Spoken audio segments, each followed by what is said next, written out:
seen him have in the past. Again, take a look at the draft that these teams will be running. We talked about the range and the damage coming out of Rising Lotus. Over on the side of Queso, they have a lot of dive between the Alpha, the Idris. You can poke and harass with the Scarf, and of course, likely to be either a carry captain or carry Catherine, excuse me, is what I would expect. They could also run it as the carry Adagio, but just based on the fact that they want to get onto that back line, I would expect the carry Catherine to be able to use those Merciless Pursuits to charge in and get those stuns to set up the rest of the team. Absolutely. That's a very tanky front line for the side of Queso. Something that Rising Lotus is going to have to watch out for. They're going to make sure that they're needing to peel. They're going to make sure that they're kiting back because they don't need to force these engagements. They can play on their terms. They can play from the safety of their turrets. If they're able to farm their jungle, rotate around, basically just play the game at a very slow pace, even which is very different than 5v5. I think that that's exactly going to be their keys to success here. Yeah, there's also the fact that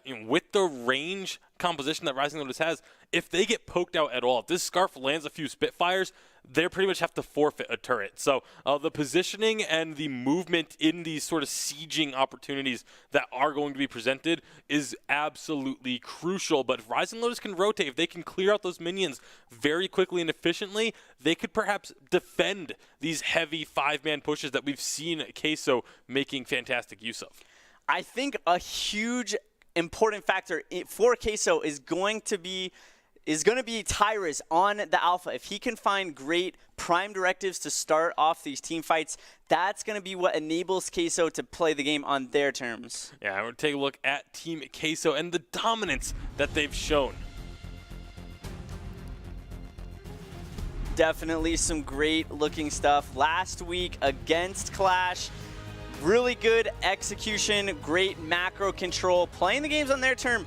Leon, unfortunately, not able to carry his team to victory that time around, but it was really just great execution by Queso overall. Yeah, obviously Clash would like to argue, they were playing with a substitute and wasn't necessarily the best, but your substitutes, if you aren't confident in your ability to win with your substitutes, you shouldn't have them as your substitutes. So that I don't think that's a valid excuse for any team to be using. You have to bring your A game every single time, and Queso just got the better of them. They looked like the far dominant team, and they've looked like the dominant team ever since that first game loss. We weren't sure, was it a fluke? Was it just catching them by surprise? First game of 5v5, jitters, all sorts of different things that were valid reasons, and then they came back strong in their second matchup, took the victory, and are now looking like the best team in Europe. Absolutely. After the first kind of rocky start in week 1 against Clash, Queso has looked better and better and better every single weekend, definitely adjusting to the importance of this macro control and really forcing teams to play how 5v5 should be played, how teams should play on the Sovereign's Rise, making sure you're finding those ganks, making sure you're going for those dragons. Everything across the board has been on point for Queso, which is exactly what we expected as we went into this 5v5 first season. Yeah, we were expecting teams to be taking a little bit of time to adapt. That's certainly what they've done. Queso has adapted very quickly. Rising Lotus is on an upward trend. Will they be able to dethrone Queso? We'll find out as we get into our first matchup of the day with Dowsy and Stress. Welcome back to the European VPL Preseason Invitational. Like Tasty Bacon said, I'm Dowsy, joined by my colleague Stress. And I think some really great points made on the desk right there, Stress. Team Queso have looked like they are just on the up and up every game they play, but it's not to go understated that Rising Lotus, every match they've played has been a significant improvement. Yeah, they've started to look better, and I think that's really one of the key things of this team is that it's been all about week on week taking different strategies, and wow, that's a lot of damage down in the bot lane. This is actually a little different from what we've seen. A lot of captain in the mid lane we've seen with early fighting, but ever since the lane minions have moved into the lanes faster, we've started to see these lanes move around the map, and I think maybe we might be starting to see a little bit of a settling meta in where, in fact, people go in the early game. This is a big fight topside. Yeah, that's actually going to be Rising Lotus stealing away that camp, and Tyrus may just lose his life here. Does get the reboot, but he's going to go down. First blood over to Solicitude there, coming out strong. In fact, Sneaky gets it on that Samuel, even better. They're looking to try and steal away this gold oak as well. Team Queso want to try and secure the gold. Can they do it is the question. They will be able to secure that gold onto themselves, so at least keeping gold in their camp, but really great early rotation coming out of Rising Lotus. Yeah, and this is exactly what Rising Lotus need to do. They need to not fall behind in the early game, gather a lead if they can, and then maintain it. Like, the game is snowballing so quickly on the current patch. When we look at it, like the fact that you can get Ghost Wings earlier, you can pretty much go for that Black Claw as well, and orchestrate these early pushes. Like, holding a team like Queso back early on is going to be key for any team that wants to beat them, and that's one of the things we've seen just time and time is how strong they are in the early game. For sure, and one thing that's worth noting, last time Rising Lotus faced up against Team Queso back in week 1 of the European preseason, it was a 15-minute match going over to Team Queso, which at that point was one of the fastest games we had seen on 5v5. And as the meta has evolved, as Ghostwing becomes more of an impacting, objective to take for pushing and finishing games off, that's going to have to change for Rising Lotus. They're going to really have to hold Team Queso at bay. Yeah, definitely. And I think one thing that Rising Lotus are going to have as both a pro and a con here for holding Queso at bay is the fact that there's a lot of damage packed in this composition. On the opposite side, there's not a whole lot of tankiness. They have a lot of carries and, a decent amount of damage, but you've got to be careful. If Queso start getting damage, on the Scarf, you've got an Alpha and Idris in the mix. Like, these are heroes that can really, really punish this high carry threat team that Rising Lotus have. You can see Rising Lotus putting a lot of pressure onto the top side jungle here. This is where Team Queso have really been strong. This Tyra's Hundor combination consistently been allowed to roam into the enemy jungles and take advantages. Looks like Rising Lotus are having none of it. A fight in the top lane, Hundor's in a lot of trouble. He's going to go down nice and early to Solicitude, but here comes the Team Queso squadron trying to clean this one up, potentially find a kill of their own. They're not going to find it. 2 kills so far on the board for Rising Lotus. Yeah, nice set of Rising Lotus, knowing they can just move back away from the exchange as well. Queso are going to try and take away the healing tree here on the top side, try and just take anything from this exchange. But look, this early game has been completely controlled by the way the Rising Lotus have moved as a pack through this top side. And I like that you bring up that they're cracking this top setup that Hundo has had. This is, as you said, one of the strongest points we've seen for Queso, and if you can break that, then you may very well break their entire strategy. Yeah, a bit of a roam here from Tyros into the mid lane. Solicitude going to be nice and safe there.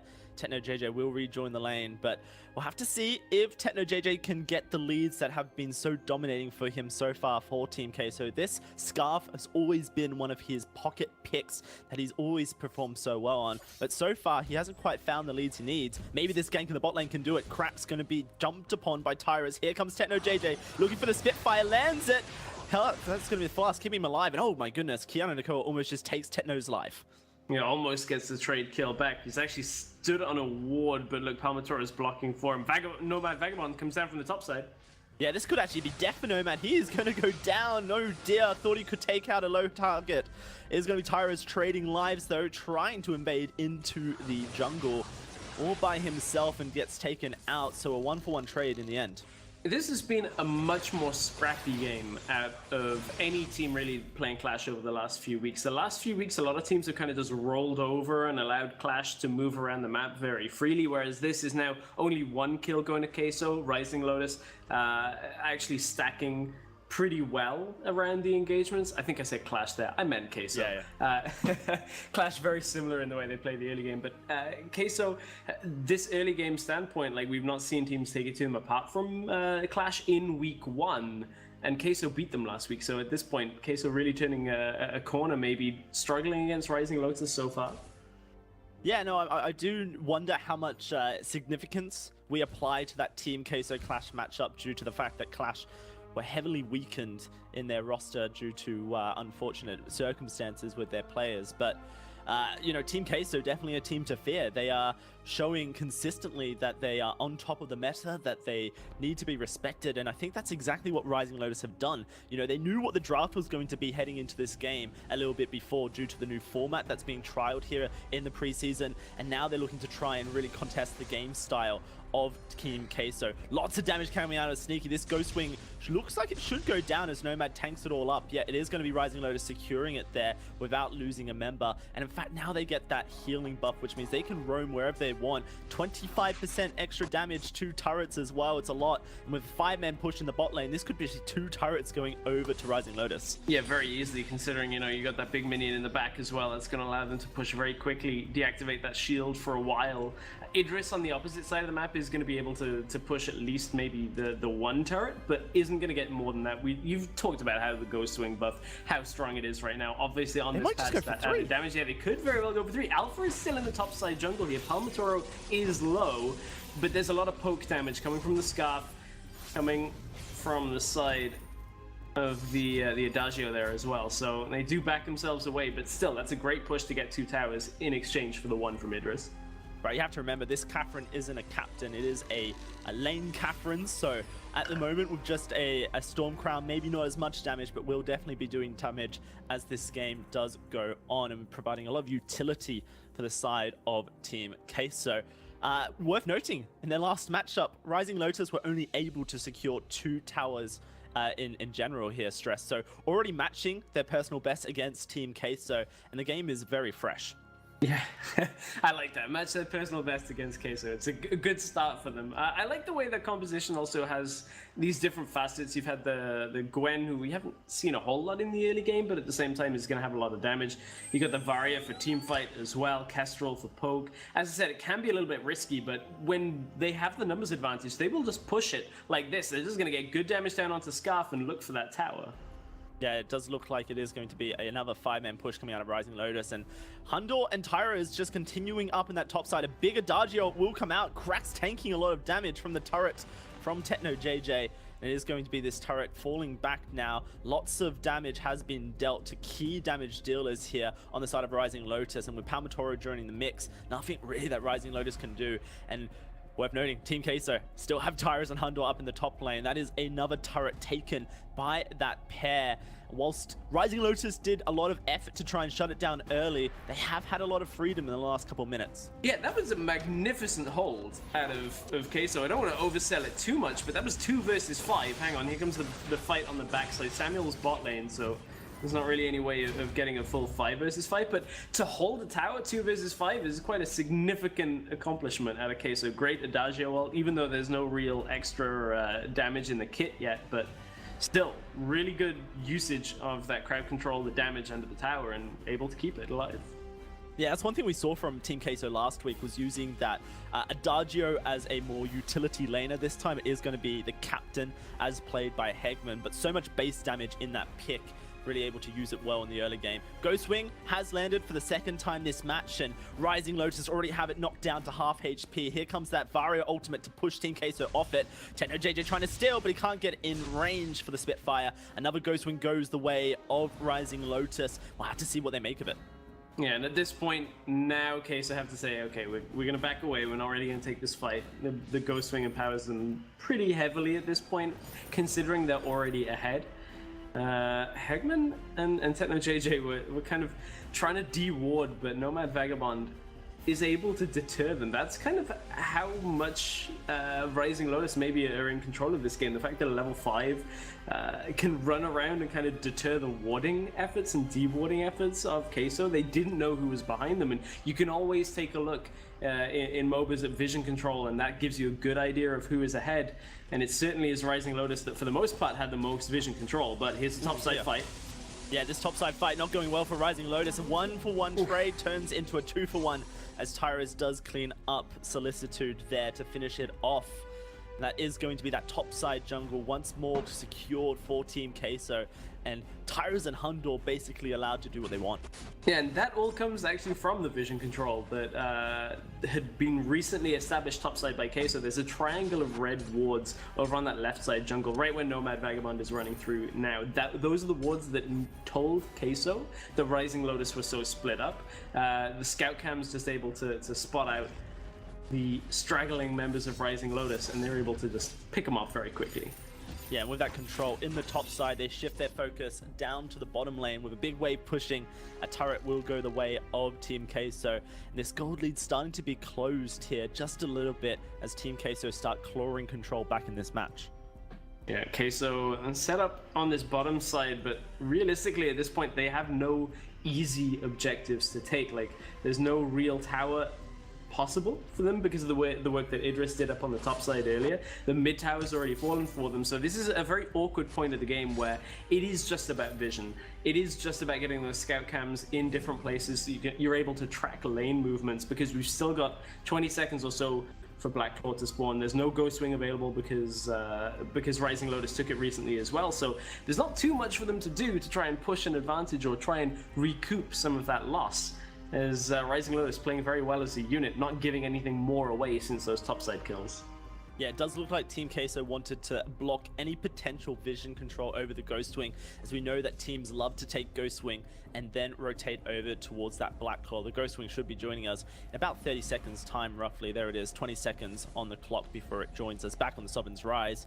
Good Spitfire damage, lands onto Cracks, but Tyra's not quite able to find the prime directive to get in on the engage here. And now a game of chicken has really been started here.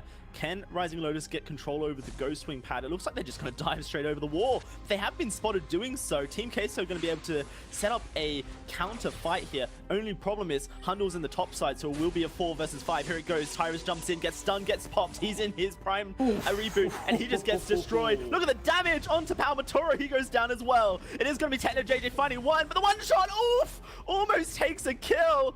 Let's just talk about the fact that it's a 2 versus 2 stress in a 4 versus 5, and now Hundor's coming into the fight fresh off the bat. He's going to have full health. This could be disastrous for Rising Lotus as the Chakram flies but doesn't quite connect. Team Queso might not be able to re-engage here. Now Hundor's been left all by himself. We'll have to use that jump to escape. It is a weapon power Idris, of course. Nomad will just jump forward to his death there, not quite able to find the engage he wants. And in the end, a 4 versus 5 goes 3-2 for Team Queso.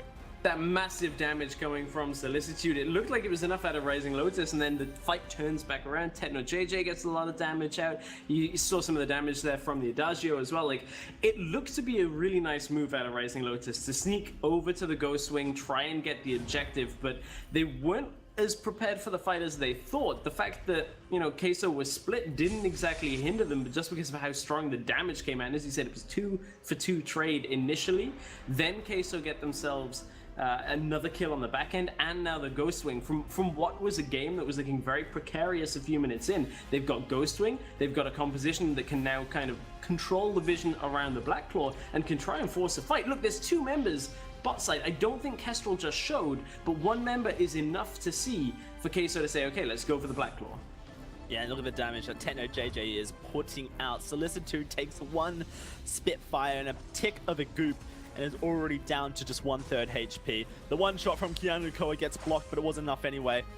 It's going to be Rising Lotus picking up a single turret for themselves, but Sneaky is well and truly caught out due to the massive vision control that Queso have in this bot side river, and that's going to be Sneaky falling before the Black Claw even gets pushing. This is disastrous for Rising Lotus. They've held out so far. The previous matchup against Team Queso was a 15-minute affair, and we're closing in on that, with Team Queso all of a sudden well and truly in the driver's seat. They're going to continue trying to push down this mid turret. Yeah, this game turned on that hold in the mid lane. It looked like that's where Rising Lotus were going to get a lot of momentum from. Here comes the fight to maybe finish it off. Tyrus dives, Tyrus dies, and that is going to be the turret going down, but let's see if Rising Lotus can turn this fight around. Nomad engaging, takes a lot of the damage. Solicitude trying to get on the front line, but the rest of his team more interested in the Black Claw and making sure that armory goes undamaged as much as possible. 15 minutes and 22 seconds into this game, Rising Lotus will hold off Team Queso, but when you look at the gold lead, Surprisingly, Rising Lotus have held it this entire game, but it just means nothing due to the fact that Techno JJ's damage is just monstrous. Yeah, crazy damage coming from the Scuff. We've seen basically damage from just about every source from Queso. I kind of, again, I love this Varia for the team fight presence. We've seen so much impact come from the ult into it. Also, just the lightning that changed from the passive all the way through. You can get a massive amount of damage done. That's one of the things that has been stopping some of Queso's aggression the further these team fights go. And if Solicitude can stay alive, he's really strong right now. 5-2, has good itemization. And he can really control it from Rising Lotus side. That's really the player they need to start putting a lot more stock into for this game. The only problem is that every fight starts off with Solicitude taking a Spitfire at this point. And if he's down at 1/3 HP due to the fact that Techno JJ is just built pure burst damage, then it's not going to be an easy time for Rising Lotus, not to mention the dive potential that comes out of having a Catherine, a Idris weapon power, and of course that alpha that Tyrus just plays so well. Team Queso grouping up in this bottom side river, controlling the Ghost Wing spawn once more. Kianakoa does land a one-shot onto Hundor to start this one off. Hegman gonna start healing on up. Solicitude still has to get into position here if Rising Lotus want to contest this Ghost Wing. And it does look like they do. Nomad Vagabond getting ready to portal on in over the wall, getting into position. Here comes that barrier ult. It is gonna be going out. Hegman taking damage. The Ghost Wing pours up, but the damage onto Nomad. He's almost dead, and Tyrus will find the kill. Does get popped out of his ultimate. Is gonna be taken down, and the Ghost Wing stolen over the wall by Kianakoa. It's time for Rising Lotus to start moving on in. Queso falling back, but oh my goodness, Techno JJ picks up a kill into Solicitude. He might just be surrounded. I say that. It's going to be Hundor saving his life, and Hegman finding the kill. Team Queso hold off despite the Ghost Wing still, and this game continues. Queso with a numbers advantage, but as you said, lost the Ghost Wing. If they had the Ghost Wing, that would have been a very clear tin. They're actually going to try and brute force this with the numbers down, at least push the wave out, go to top side, push that wave as well, and try and just reset this game for another objective. It's not too long until that Black Claw spawns, so they can just work on the vision control themselves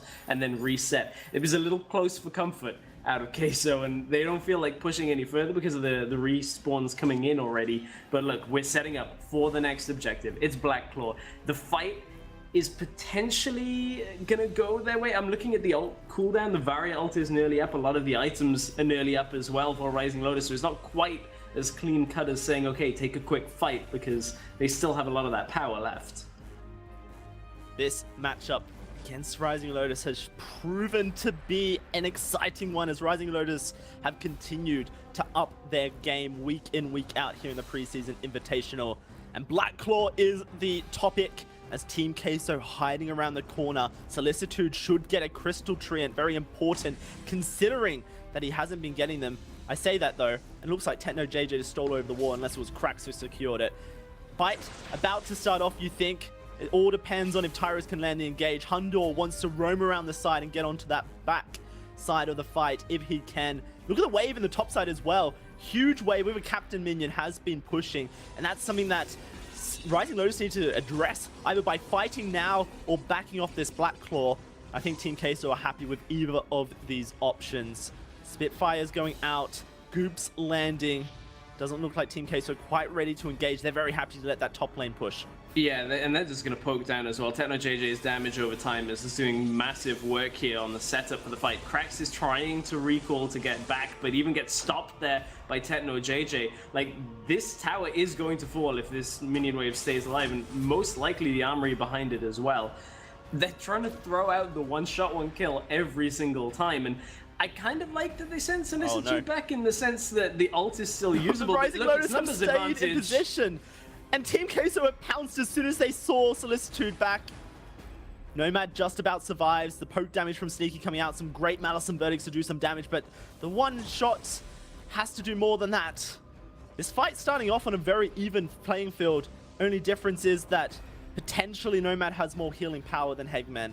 It is going to be Palmatora backing off, recoiling, and the Black Claw started up here by Rising Lotus. No teleport boost to jump into the fight.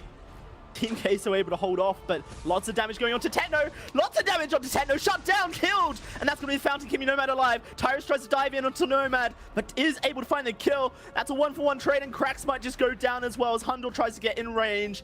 Tyrus, the Prime Directive, not quite landing. Cracks not winning that fight up against a very fed Hundle. And currently Team Queso holding Rising Lotus to their dues. Too many people have died here at 3-for-1 in the end, coming out in favor of Team Queso, and the Black Claw being started up.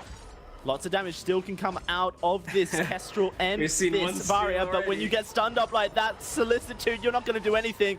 Cracks has to steal this objective or get out of town, and it looks like he is going to do neither as Hundle dives forward and does a lot of work.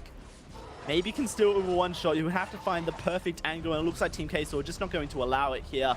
Instead moves over towards the Ghost Wing. Black Claw unleashed for Team Queso. And there's still a wave decently stacked up on the top side. Like, this was a very precarious position. You know, Rising Lotus, they just start the Black Claw, and yes, they had seen Catherine go back, they had seen the numbers go back into their favor, but they still weren't full health. They still couldn't finish Black Claw fast enough that Queso wouldn't just turn it back around, and Queso taking full advantage of that fight. And now they got the Black Claw pushing down. They got Idris working through the top side as well to push the second wave of minions in.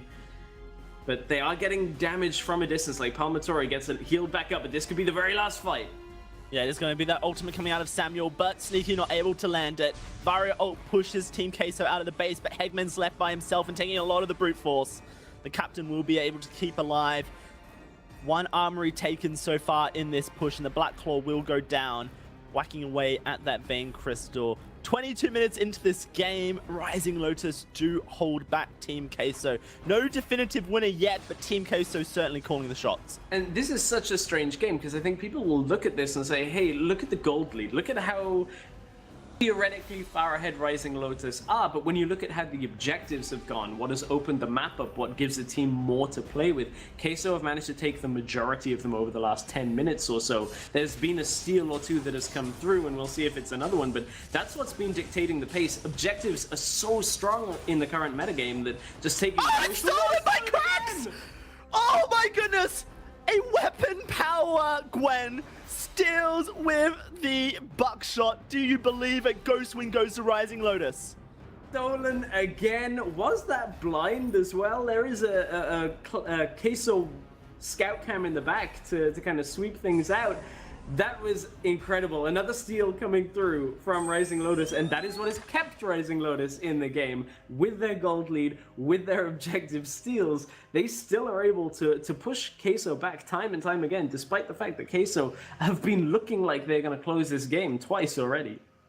This is a slugfest as Team Queso not able to take definitive leads that close out this game. Turret falls in the top side and a push now for Rising Lotus as they continue working on this lane. The armory is down in the mid lane, and it is going to continue pushing towards their Vein Crystal, but they've got some time to work with. They want to utilize this Ghost Wing buff they've stolen as much as possible. Sneaky with the Malice and Verdict, setting up a fight. This turret now under siege. The Varia ult would push Team Queso back, and the fourth turret goes down in this match for the side of Rising Lotus. They doubled their personal best since that week one game against Queso. I mean, at this point, you gotta look at it like Rising Lotus. They've got that mix of defensive itemization in here as well. The Aegis on most of their carries. So when you look at it, we talked about them getting dived. If they can actually have good defensive posture, which the last few fights has kind of been hit or miss for them, if they can at least move around